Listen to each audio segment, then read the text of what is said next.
నీళ్ళు కలపాలి, ఉండలు లేకుండా కలపాలి.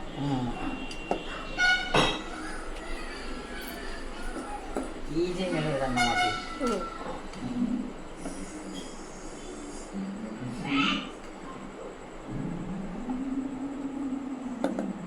నేను వంటలు చేసి పెడదామంటే నాకు వీడియో తీసేవాళ్ళు లేరు. నేను తీస్తా మమ్మీ. నువ్వు ఎన్ని రకాల వంటలు చేయాలో అన్ని రకాలు.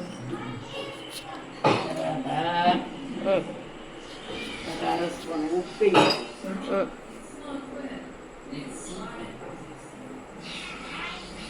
ఫస్ట్ ఉప్పు వేయాలా?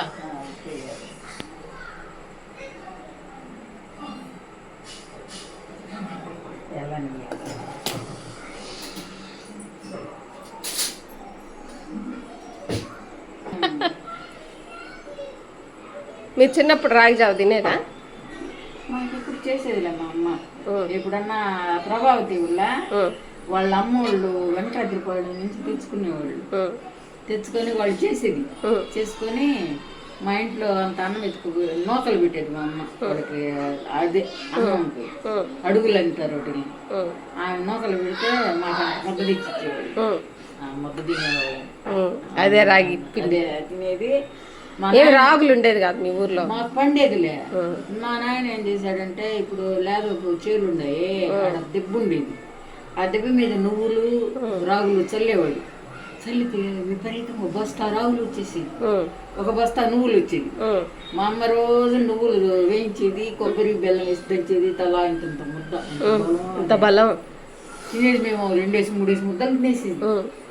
మన ఈ రాగులు విసిరేవాళ్ళం.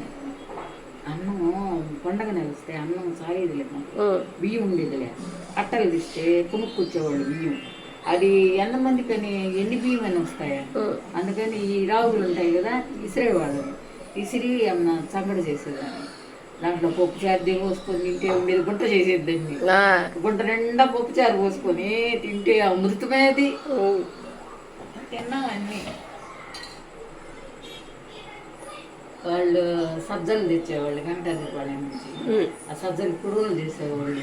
అప్పుడంతా ఇయ్యే పాత వంటకాలు. ఇప్పుడు అవి మళ్ళీ తింటున్నారు కదా, సజ్జలు రాగులు జొన్నలు. అవే హెల్దీ అంటున్నారు కాబట్టి మళ్ళీ అవే తినడం మొదలు పెట్టారు. అవి తిన్న రోజులు బాగానే ఉన్నాయి. ఇప్పుడు ఈ రాగి నీళ్ళు తెగిలాక నీళ్ళు ఇది పోసి చిన్నగా కలపాలి.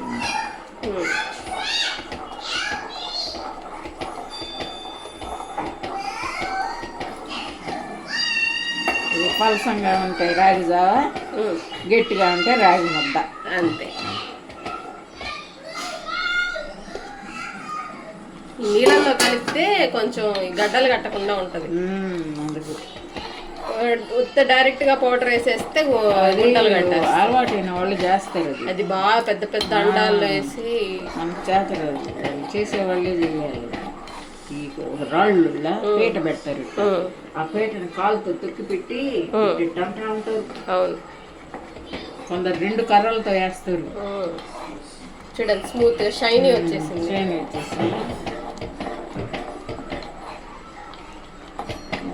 అన్నం ఉంది కానీ నలిపి వేసేస్తే మనకు సంగటికే బాగుంటుంది.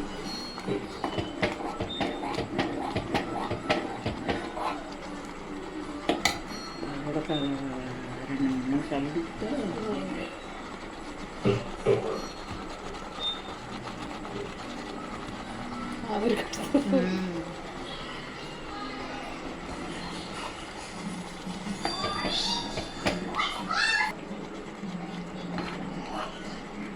అలాంటి వాళ్ళు ఏంటంటే గోనచారు అని పెట్టారు. ఒక్కరు పెట్టారు. ఓయమ్మ ప్రతి ఒక్కరు గోనచారే. ఏడబడినా గోనచారు అంటే ఏంది మునగాకులు అవన్నీ వేసి కాసుకుంటారు. మంచిది కదా మునగాకు అంటే, ఇంకా డయాబెటీస్ కి వాటికి మంచిది. అంటే చేతి కంటుకోకూడదు, ఉడికినట్టు. పౌడర్ ఉడికిపోతుంది తొందరగా.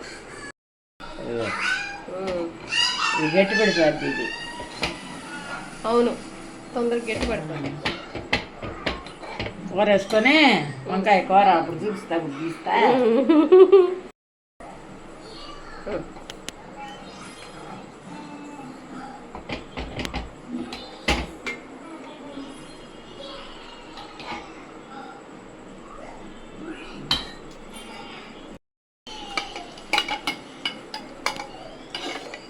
తీయ వంకాయ రెడీ.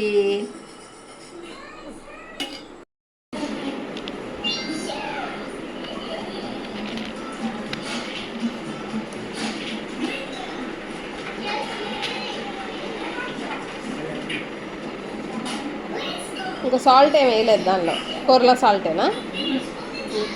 కొంచెం ఎమ్మెగా ఉంది.